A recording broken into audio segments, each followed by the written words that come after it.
Hey, good evening, family. I pray everybody is well. And tonight, before we get started in the study, I want to share this song.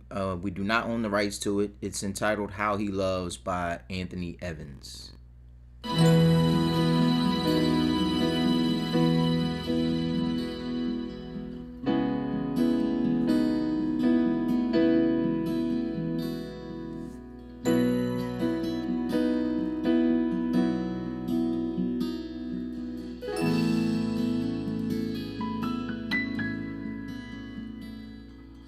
He is jealous for me.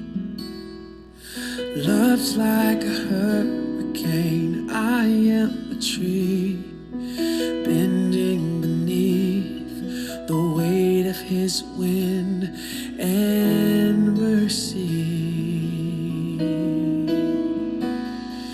When all of a sudden I am unaware of these afflictions, eclipsed by glory, and I realize just how beautiful you are and how great your affections are for me. Oh, how he loves us so. Oh, how he loves us, how he loves us so.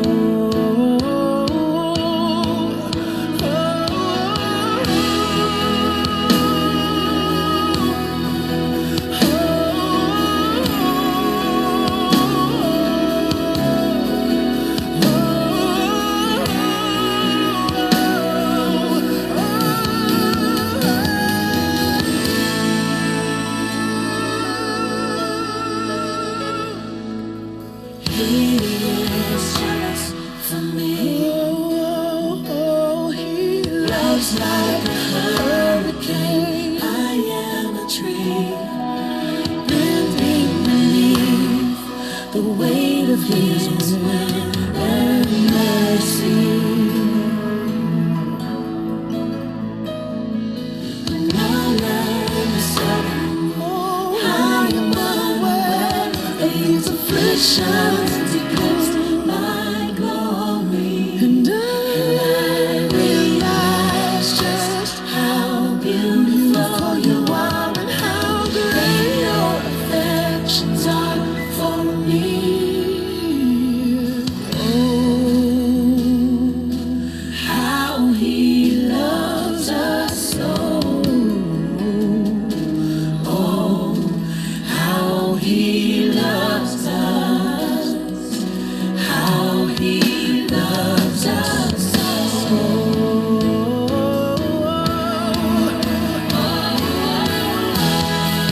He loves us with an unconditional love, with all his heart.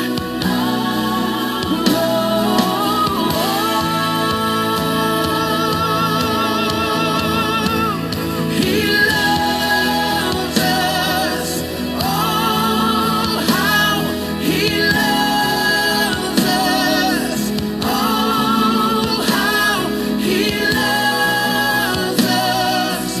Oh, how he loves. We are his portion and he is our prize. We're drawn to redemption by the grace in his eyes. And if grace is an ocean, we are sinking. So heaven meets earth like a sloppy wet kiss, and my heart turns violently inside of my chest. No, I don't have time to maintain these regrets when I think about the way he loves us. Oh, how What's up, family? Praying everybody is doing fabulously well. On behalf of everybody who went away, thanks for all the welcome homes and for all your prayers, for the love. I believe I could speak for everybody that went. Everybody had a blast. We had a wonderful time of fellowship. I believe many people were able to deepen relationships with those that were able to go. We also had opportunity to reflect together at points. We had people who erupted into worship, and people had a wonderful time, right? So we really didn't plan a whole lot of like meetings or sessions. We didn't do any of that kind of stuff. It was very organic. You know, we just children of God in love with God, and that was being conveyed in how we spent some of our time while away. So we're definitely going to be talking about, once we've debriefed and put our heads together on everything, we're definitely going to start planning for the next trip that we take away. And while it is important, thanks Vita, while it is important that we just kind of take it down a bit, kick back, relax, recharge, refresh, this is also very intentional, because we definitely need to create more opportunities where we're connecting on these interpersonal levels, so that we're able to get to know others more genuinely, and that others are able to get to know us the same ways. So I believe time in is the best way to affect that, again, without having to force anything, or like, we were able to learn a lot about each other, and not just by way of testimonials, but just being around each other, just experiencing each other's personalities and how people are when they're tired and things. So it's just great to be back home. We certainly miss you all. We're grateful to God for Minister Raheem David, who taught Bible study last Wednesday. I pray everybody tuned in, or if you weren't able to do it live, that you've watched that broadcast since, and that you've taken the opportunity to sow into his life, into his ministry, into his family, because that's what family does. We take care of each other, and it's important that we understand these spiritual dynamics and means of order, so that we're able to really thrive and flourish in every way. And then also for Apostle Coleman, that ministered on Sunday, and just about understanding faith. We talk a lot about that, and so I'm prayerful that so many more of us, that we're going to really tap in to this certainty of God, so that we don't have to continue to go through these cycles in our lives that keep us limited or boxed in. So perhaps maybe some of those that were with us while we were away will be able to share with you some reflections that we had while we shared there on the ship. But tonight we're getting back to our study of the book of Hebrews. And I want to remind everybody, this started almost 3 years ago, this study of this book. And the reason for really examining this book is because it's such a pivotal book. There's so many portals, doorways, passages, all by which I mean spiritual portals, windows of heaven, if you will, that are opened to and for us when we study and more fully understand this book of Hebrews. And I've said it before, but this book is a fulcrum. It's an axis, if you will, to open our understanding, to enlighten our understanding in our minds, so that we're able to see the bridge between the old shadows and patterns and emblems and totems and representations, the types, and now the effectual manifested realities of those things promised and prophesied in and from the Old Testament during this old covenant that has been fulfilled, and how we have graduated, not totally just excuse me forgotten about the Old Testament. There's some teachers contemporarily, because they're trying to be contemporary, that they think that God destroyed the law, but Christ was clear that wasn't what happened. It was seen weak to perform that which God intended, and we made that so. It wasn't that it was essentially weak. We made that weak because of our own will.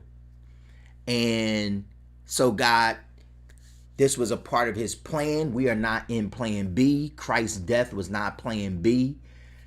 That's a ridiculous idea. God knew all these things before any of these things unfolded the way that they did.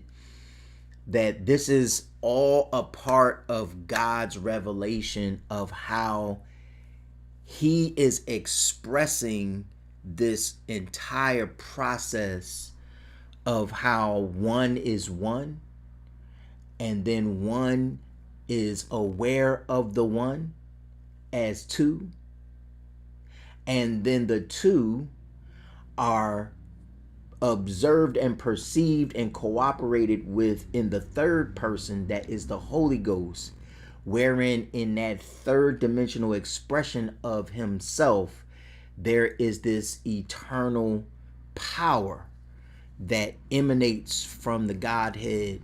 And it's why in the beginning that the Spirit is hovering above the deep when there was darkness and void. All right, I don't want to get off track, but I'm just telling y'all, there is so much for us to grasp. All right, this is where we're going to pick up tonight as we dig into the book of Hebrews again. And I was bringing all of this up because I don't know if we've fully grasped. Early on in the studies of this book, we mentioned, and you see it in the little synopsis for the broadcast, that this letter was written to the diaspora of Israel following the release from Babylonian captivity. And these were a people displaced.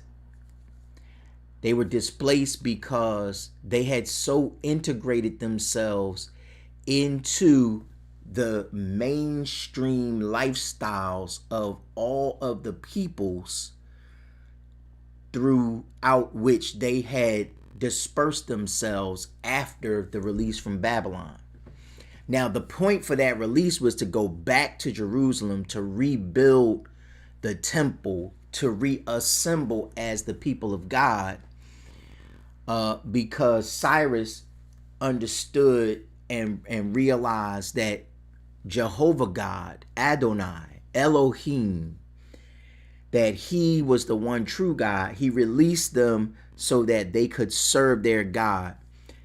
And this is a reminder that so many of us, we are still stuck where we're stuck because we refuse to let go of the world and come out from the world.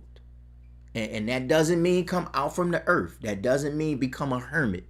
That doesn't mean get all pseudo spiritual, which means to have a fake rendition of spirituality, which is really nothing more in practically in the way that we become self-righteous and indignant about others, and we become harshly critical with finality, as if people, if they're not how we think or where we are, that they're irrelevant, that they're lesser than us, that they're beneath us in some way. And I'm here to tell y'all, family, like, as we grow up into Christ, what we begin to understand is the closer we get to the Father, the deeper we go into these dimensions of glory, as we pass through these thresholds of these veils in our minds, as we enter into this most holy place, the holiest of holies, where it is all God.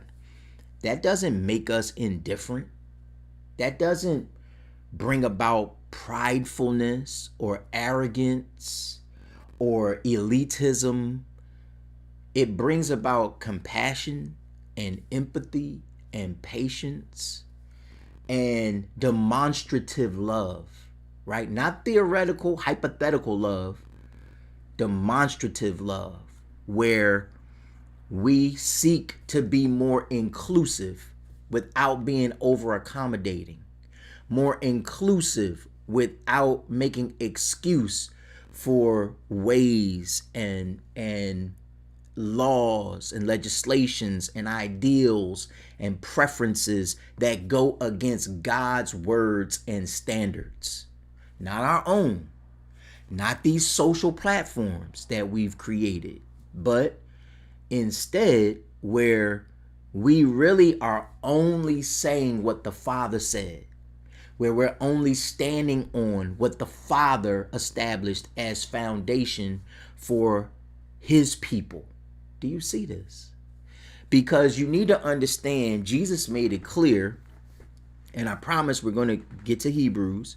Well, we're actually talking about the book now, even though we're finishing out the final chapter of the book of Hebrews. But we must understand that this book was to his people. And if you count yourself a son or a daughter of God, if you count yourself a follower of Christ, if you're going to dare to be more than just a religionist, if you're going to come out of the Egypt that may have you trapped in your mind, or may have had you trapped in your mind, or if you're still in this transitional process in your life where you've come out of these small ideas and images and beliefs about yourself, about the God that lives within you, about the Spirit of Christ, and then you let the Spirit of Christ prevail and have dominion in you, so that you